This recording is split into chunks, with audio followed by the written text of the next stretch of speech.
आज आप सभी के बीच प्रेस वार्ता में मंच पर उपस्थित पार्टी के प्रदेश प्रवक्ता प्रखर वक्ता श्रीमान अजय शाह जी मंच पर उपस्थित है। मैं उनका इस मंच पर स्वागत अभिनंदन जोहार करता हूं और उनसे आग्रह करता हूं कि आज की इस प्रेस वार्ता में अपनी बातों को रखें। बहुत बहुत धन्यवाद अशोक जी। सभी मीडिया के भाइयों बहनों को नमस्कार, प्रणाम, जोहार।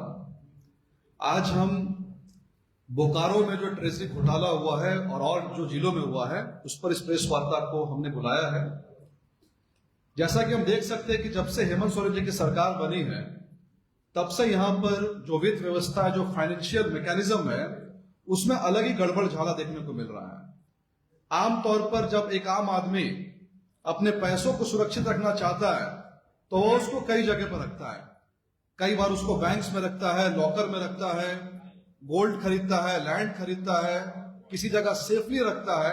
लेकिन ऐसा समझा जाता है कि अगर आपका पैसा गवर्नमेंट की ट्रेजरी में है, राजकोष में है, तो वह विश्व का सबसे सुरक्षित राजकोष माना जाता है। लेकिन वर्तमान में हेमंत सोरेन सरकार में राजकोष पर ही कई बार नहीं, हर बार सुनने को मिलता है कि कुछ ना कुछ जो डाका है वह राजकोष में ही पड़ रहा है। मैं आपको याद दिलाना चाहूंगा कि 2024 में झारखंड के ऊर्जा विभाग से 100 करोड़ रुपए की फर्जी निकासी की गई और लगभग 300 से ज्यादा अकाउंट में 100 करोड़ को ट्रांसफर किया गया। अभी भी उसकी इंक्वायरी चल रही है। फिलहाल सीआईडी, एसीबी, कई एजेंसी में इसकी इंक्वायरी चल रही है। फिर हमने देखा कि 2024 में ही झारखंड का जो पर्यटन विभाग है उस पर्यटन विभाग से 10 करोड़ रुपए की निकासी अवैध रूप से की गई, फिर से ट्रेजरी से। इसके बाद 2023 में बहुत ही अजीब सी घटना हुई, जहां पर जो पीएचडी डिपार्टमेंट है, पेयजल स्वच्छता विभाग, वहां से संतोष कुमार नामक एक कैशियर ने 23 करोड़ रुपए विड्रॉ किया और 23 करोड़ रुपए पहले अपनी वाइफ ललिता सिन्हा अपनी कंपनी रॉकडेल कंस्ट्रक्शन में ट्रांसफर किया। उस समय हमने कहा था कि संतोष कुमार एक कैशियर 23 करोड़ रुपए की निकासी नहीं कर सकता, क्योंकि 23 नहीं, वह बाद में 60 करोड़ की निकासी भी करने वाला था, लेकिन वह पकड़ा गया। यानी एक कैशियर के लिए यह संभव नहीं है कि वह 100 करोड़ की निकासी कर पाए। और इसमें कई बड़े सफेद पोस्ट चेहरे यहां पर हैं। बाद में मालूम चला कि संतोष कुमार अचानक से ईडी कार्यालय गया, ईडी के अधिकारियों पर झूठे आरोप लगाए और फिलहाल वो मामला हाईकोर्ट ने सीबीआई को सौंप दिया है।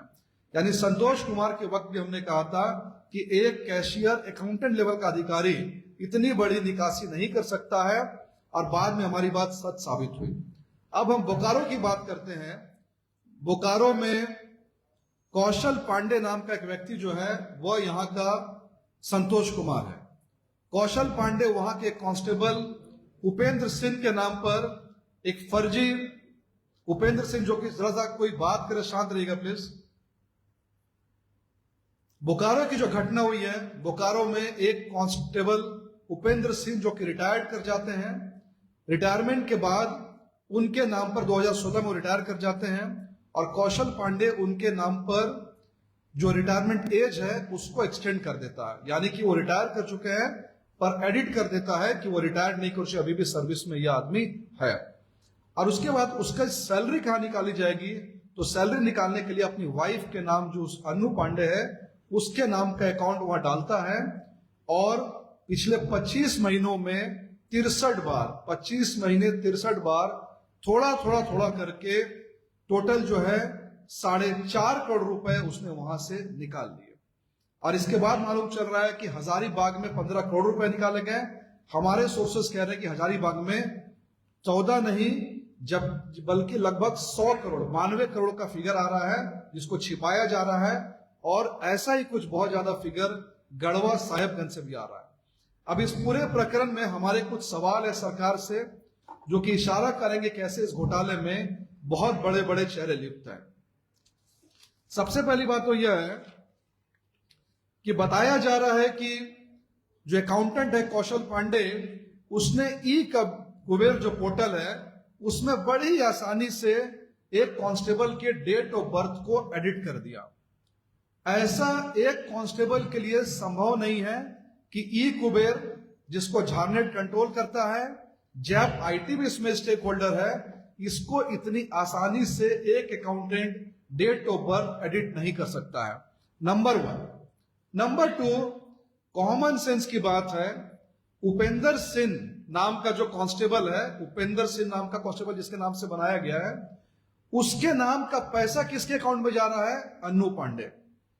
यानी कि 63 बार नाम देवेंद्र सिंह, सैलरी देवेंद्र सिंह की, और किसके अकाउंट में ट्रांसफर हो रहा है? अन्नू पांडे। ये दूर दूर तक संभव नहीं है। मैं भी भारत सरकार का एम्प्लॉय रहा हूं, इनफैक्ट ऑडिट डिपार्टमेंट में ही।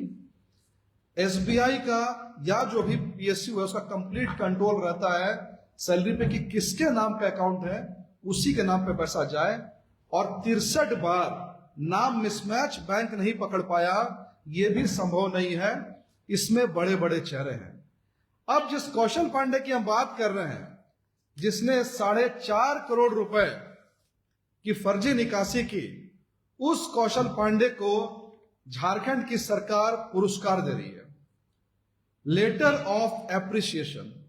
उसको एप्रिशिएट कर रही है कि आपने बहुत अच्छा काम किया है। इसमें क्या लिखा हुआ है? जिसके ऊपर में 4.5 करोड़ फर्जी निकासी का आरोप लगे हैं, उसको यहां के डीजीपी साहब कह रहे हैं, आपके द्वारा बोकारो जिला अंतर्गत लेखा से संबंधित कार्यों का निष्पादन काफी मेहनत और लगन के साथ पूरा किया जाता है। बहुत मेहनत लगन है। और आपके प्रभाग के साथ साथ पुलिस की छवि भी बहुत उज्जवल हुई है। आपके द्वारा किए गए कार्य आपके कठिन परिश्रम एवं कर्तव्यपरायणता का द्योतक है। आशा है इसी लगन के साथ आप आगे भी राज्य की सेवा करते रहेंगे। यानी जो आदमी 3 साल से ट्रेजरी से अवैध पैसा निकाल रहा है, उसको यहां की पुलिस क्या कह रही है? आप लगन के साथ, मेहनत के साथ काम कर रहे हैं और ऐसे ही काम करते रहे। जबकि यह सर्टिफिकेट एक अकाउंटेंट को देने की जरूरत भी नहीं है, क्योंकि आमतौर पर ऐसा लेटर ऑफ एप्रिसिएशन उनको मिलता है जो कांस्टेबल या पुलिस वाले फील्ड पर काम करते हैं। तो इसको क्यों दिया गया? क्योंकि कहीं ना कहीं कौशल पांडे की जो तार है वो वरीय पुलिस पदाधिकारी से जुड़े हुए थे। अब जो हमारी जानकारी मिल रही है, यह खिलाड़ी कौशल पांडे, यह सुनने में अकाउंटेंट लगता है, पर यह अपने जिले में बार बार कोई भी एसपी आया, इसके पहले हजारीबाग में रहा, बोकारो में रहा, वहां यह बार बार दावा करता रहा कि अगर जिले को फंड चाहिए तो डीजीपी को, डीआईजी बजट को मैनेज करने की जिम्मेवारी, फंड लाने की जिम्मेवारी मेरी है।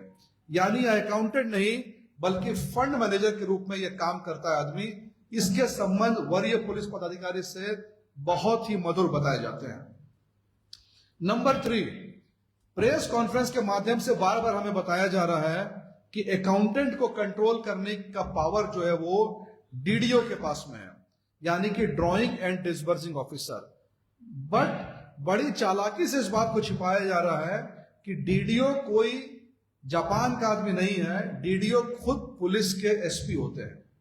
यानी हर जिले का जो एसपी होता है वही डीडीओ होता है, ड्राइंग एंड डिसबर्सिंग ऑफिसर।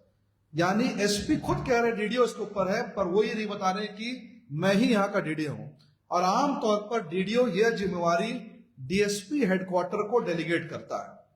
यानी ये जो छोटी मछली अकाउंटेंट को पकड़ करके जेल में डाला गया है बोकारो में या फिर हजारीबाग में, इसके ऊपर में डीडीओ की क्या भूमिका थी, एसपी साहब की क्या भूमिका थी अपने जिले में, आज के जो एसपी है या इसके पहले के जो एसपी है, यह भी जांच का विषय है।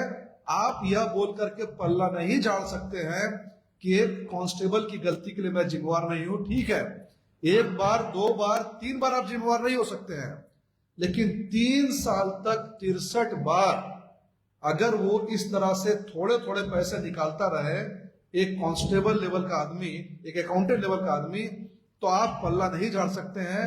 एसपी लेवल के अधिकारी जो डीडीओ के रूप में काम करते हैं वो इसमें कहीं ना कहीं जिम्मेवार है। अब इस पूरे प्रकरण में जैप आईटी की क्या भूमिका है, इसकी भी जांच की आवश्यकता है, क्योंकि जैप आईटी जो कि पूरे झारखंड के आईटी व्यवस्था को कंट्रोल करता है, उसके में लीड में जो अधिकारी है वह बहुत ज्यादा टेंटेड अधिकारी है, जिसको झारखंड सरकार ने जेल से निकलने के बाद वापस से रिवॉर्ड किया है। कहीं ना कहीं यह नेक्सस जितना छोटा दिख रहा है उतना छोटा नहीं, काफी बड़ा यह नेक्सस है। इसके बाद यह पूरा खुलासा कैसे हुआ यह भी जनता को जानना जरूरी है। इस पूरे खुलासे के पीछे कोई पुलिस की वाहवाही नहीं है या डीसी साहब की वाहवाही नहीं है कि मैंने इस खुलासे को देखो जनता के सामने किया, इस गलत को नहीं। भारत सरकार कैग, जिसको स्टेट में पीएजी रिप्रेजेंट करते हैं, principal accountant general Chandramouli Singh, इन्होंने झारखंड के फाइनेंस सेक्रेटरी को लेटर लिखा और बताया कि बोकारो में इस तरीके का गड़बड़ झाला हुआ है। इसके बाद फाइनेंस सेक्रेटरी ने डीसी को लिखा, तब जाकर के यह मामला सामने आया है। यानी कैग ने इस मामले को खोला है और कैग के पास में यह सरकार कई मामलों में फाइल्स नहीं दे रही है। उदाहरण के लिए लीकर स्कैम में जब कैग ने फाइल को मांगा तो सरकार ने कहा हमारे पास फाइलें नहीं है, फाइलें एसीबी ले गया है। डीएमएफटी फंड में बार बार पीएजी का स्टेटमेंट आया है कि डीएमएफटी फंड में डीसी हमें कॉपरेट नहीं कर रहे हैं। यानी कैग जितनी फाइलें मांग रहा है, अगर उन फाइलों को दिया जाए तो बहुत बड़े स्कैम पूरे पैमाने पर आ सकते हैं।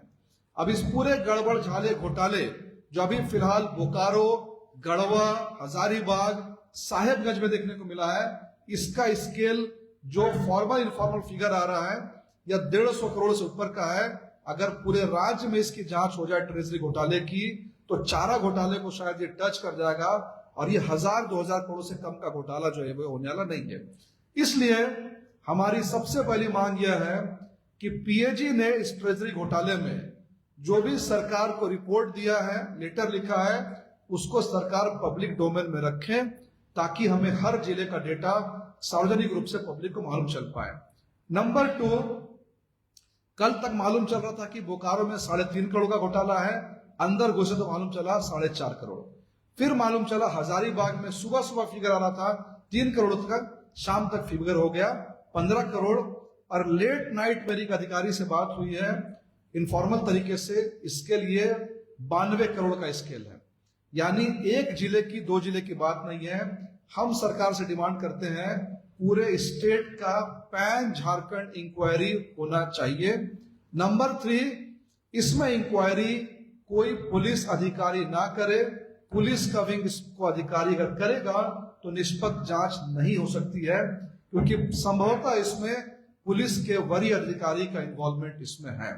इसलिए हम डिमांड करते हैं कि इसमें कम से कम जुडिशियल इंक्वायरी या फिर सीबीआई जैसी इंडिपेंडेंट इंक्वायरी होनी चाहिए। संभवतः अगर एफआईआर दर्ज हो चुका है तो माइट भी फ्यूचर में ईडी की एंट्री एफआईआर के बाद हो जाए, जैसा कि संतोष कुमार के केस में भी हुआ था। इसके बाद हमारा डिमांड है कि प्रिंसिपल अकाउंटेंट जनरल, जो कि झारखंड सरकार से बार बार कई मुद्दों पर अकाउंट्स की फाइलें मांग रहा है, जैसे कि जल जीवन मिशन, जैसे कि डीएमएफटी, जैसे कि लिकर स्कैम, सरकार तत्काल इन फाइलों को पीएजी को उपलब्ध कराए ताकि जो ये ट्रेजरी स्कैम दिख रहा है, जो हमें अभी 150 करोड़ या 1000 करोड़ का दिख रहा है, शायद यह पुलिस नहीं हर डिपार्टमेंट में ऐसा गेम हुआ हो कि आदमी रिटायर हो गया और उसके नाम से लगातार पैसे विड्रॉ कर रहे हैं और ये बहुत बड़ा स्केल हो सकता है। धन्यवाद।